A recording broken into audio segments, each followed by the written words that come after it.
DeSanto Propane is 4 generations strong as a trustworthy, family-owned business with unmatched customer service. Go online at DeSantoPropane.com for more info or call toll-free at 1-800-752-4574 today. Since 1937, the difference has been DeSanto Propane.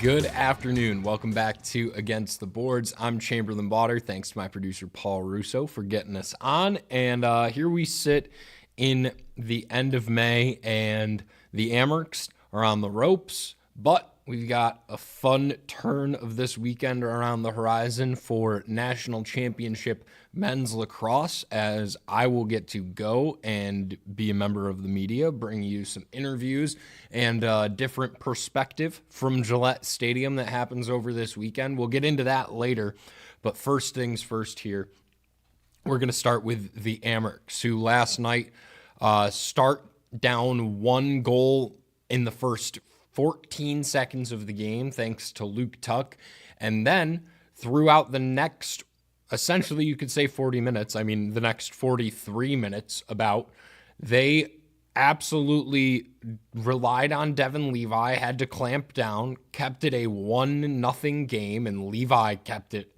a 1-0 game. The power play saves that he was making were absolutely outrageous. Here he is this morning at practice for shoot-around, just, the boys staying in Laval, of course, with the game coming up tomorrow. Chance for that to be the last game of the series, and if it's not, then they'll go to Sundays still in Laval. So staying in there for the long haul in Canada right now. But Levi made big-time saves after big-time saves, and then eventually was rewarded as the Amerks come down and tie it up in the first 3 minutes of that third period. Unfortunately for them, immediately after that, a quick 1-2 punch with 15 minutes and 14 minutes left in the game.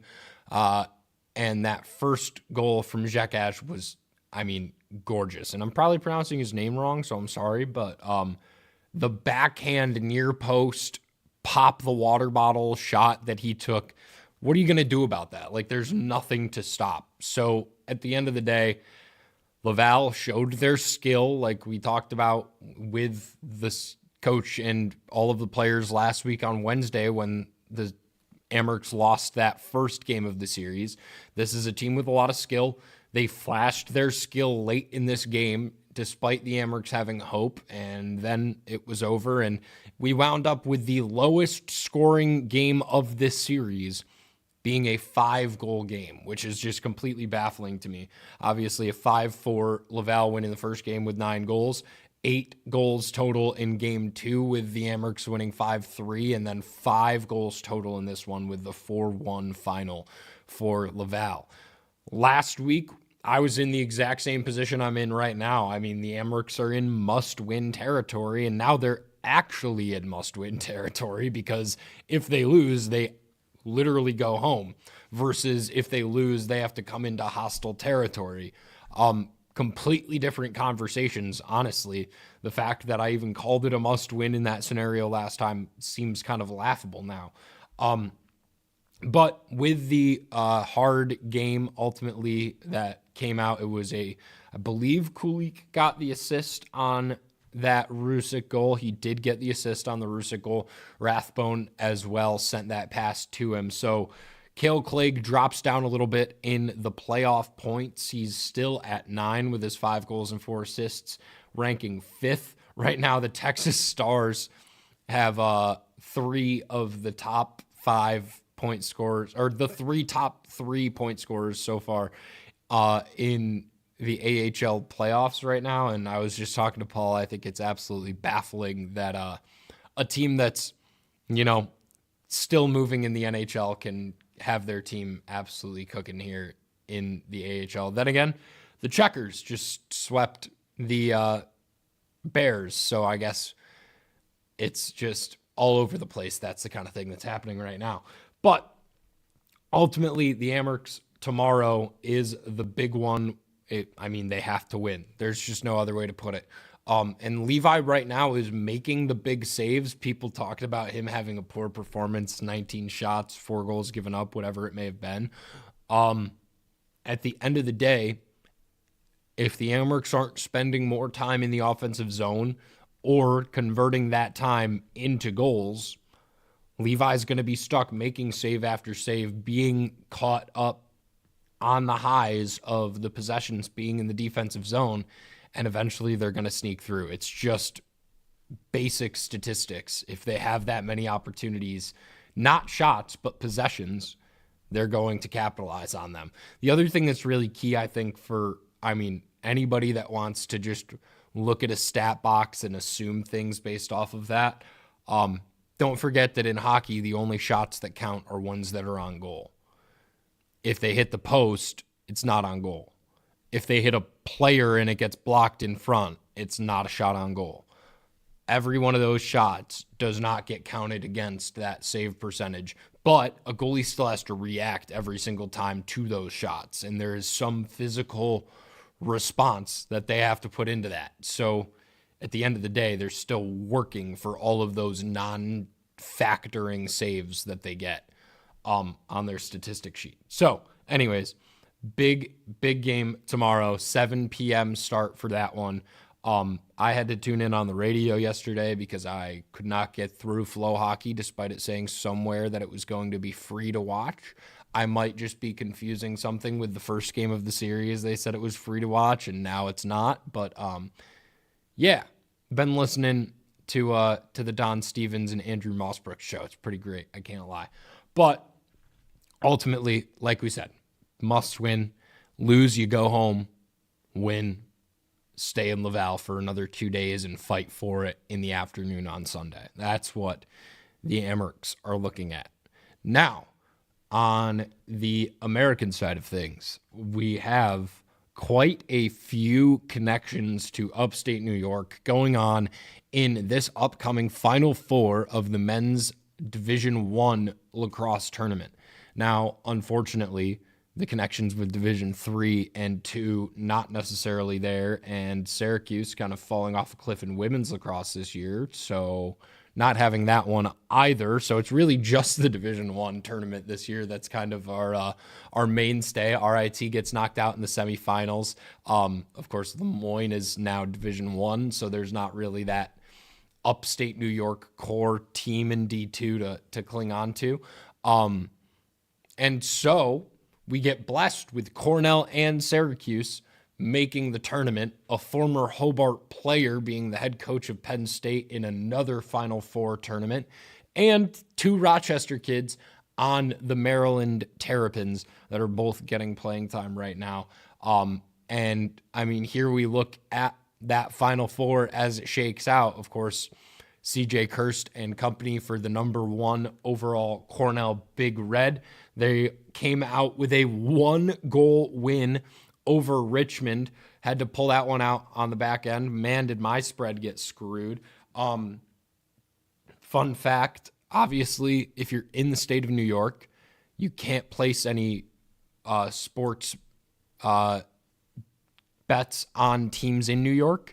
I had to broadcast in Vermont last weekend, so I freely lost a lot of money to DraftKings, and it was tough, I won't lie, but ultimately, none of the spreads hit over the weekend because all of these games were actually awesome, except the Maryland spread and under were great talks for conversation points. But Richmond, everyone talked about them being the team nobody wanted to play coming out of the A-10.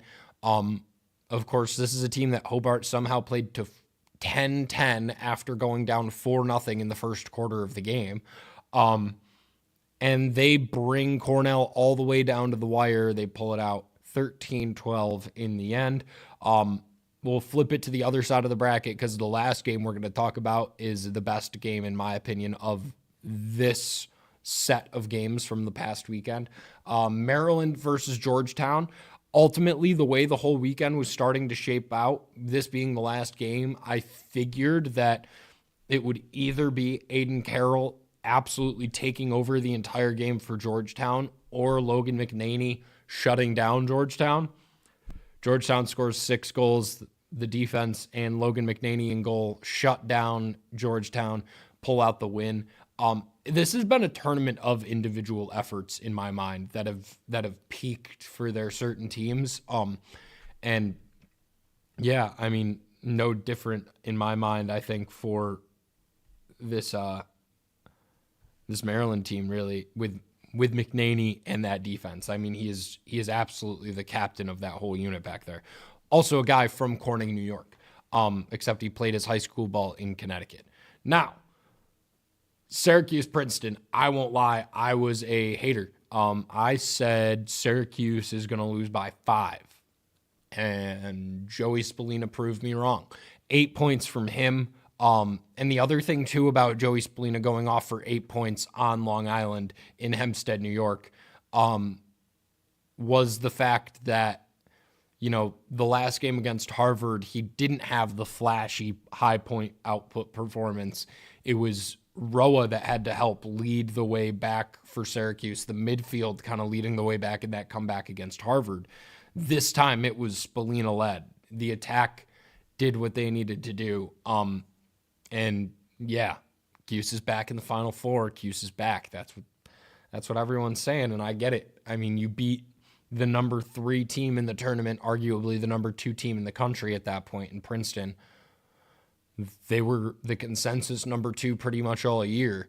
It's a good way to go into the Final Four. And of course, they'll have to play against Maryland. I'm so excited to see how this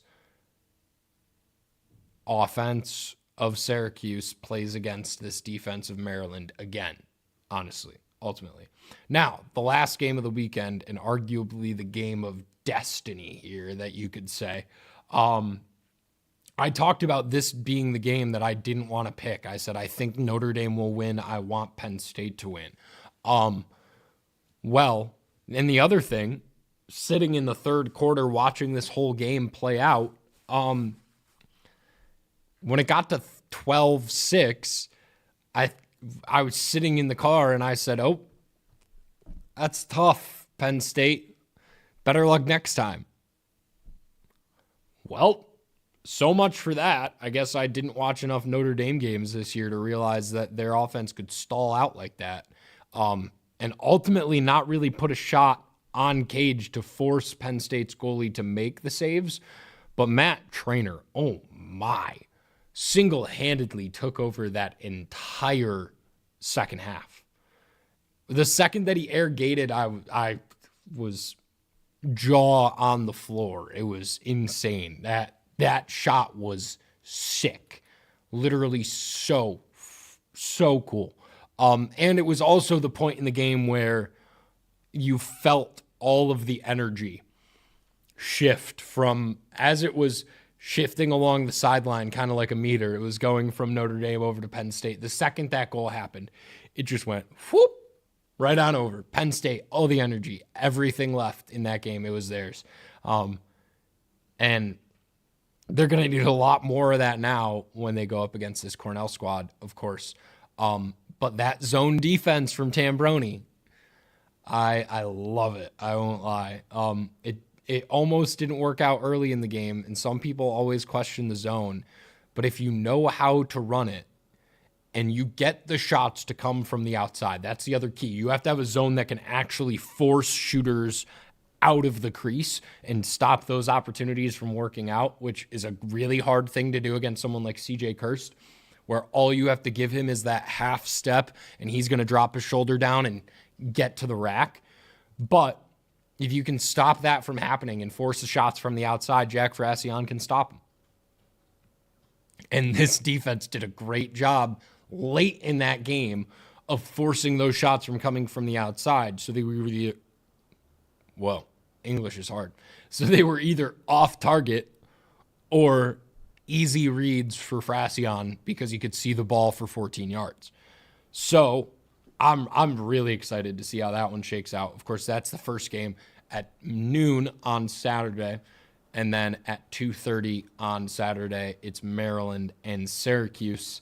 The winner is playing on Monday at 1. I will be at all of those games. covering them, tweeting during them.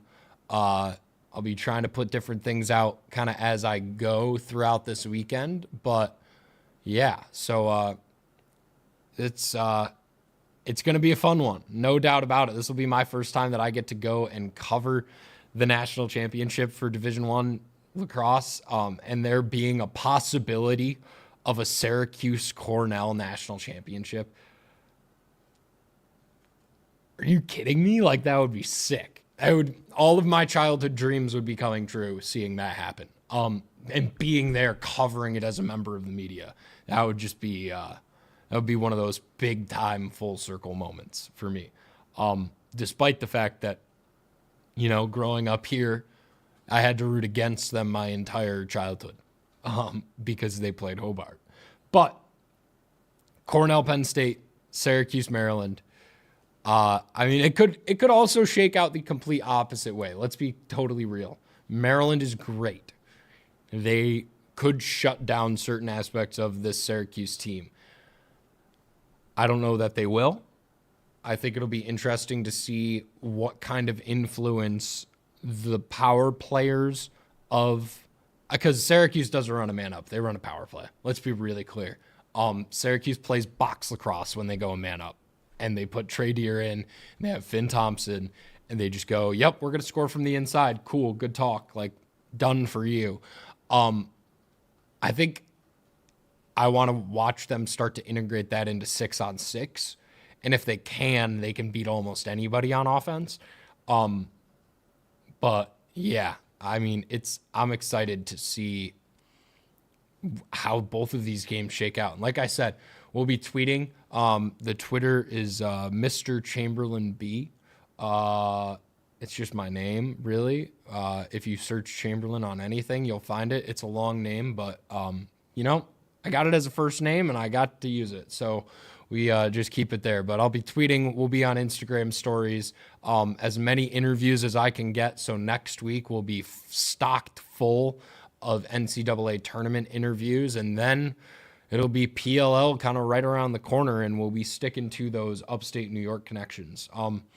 And like I said, with those upstate New York connections, Jonah Carrier is the second faceoff specialist for Maryland. He went to Irondequoit, just for quick shout outs for understanding where guys are from that we will connect with and talk to. And then Thomas Gravino, short stick D midi for Maryland, or midfielder for Maryland, should be an offensive midi, getting more and more time eventually as time goes on. He's a sophomore right now from Victor, New York, plays in the Upstate Collegiate Box Lacrosse League. He had he was averaging 3.5 goals per game in box last summer. So definitely a guy that could work his way into that offense as time goes on. And then surprisingly enough, no New York or upstate New York players on the entire Penn State squad, which just kind of blew my mind just a little bit. And Syracuse with 21 players on their roster from the state of New York. Now that does include the Long Island guys, a lot of guys from Mount Sinai on that squad that kind of came with Joey Spallina, but 21 total New Yorkers on that Syracuse squad. New York State team through and through. But yeah, it's going to be a fun weekend. I'm so excited to cover it. And that is going to do it for us this week on Against the Boards. So 7 p.m. tomorrow night, Amerks on the line, and then noon and 2:30 on Saturday. Keep an eye on the Twitter and head to ESPN for some New York lax. That's going to do it for us this week. Thanks to my producer, Paul Russo. I've been Chamberlain Bauder. We'll see you next time.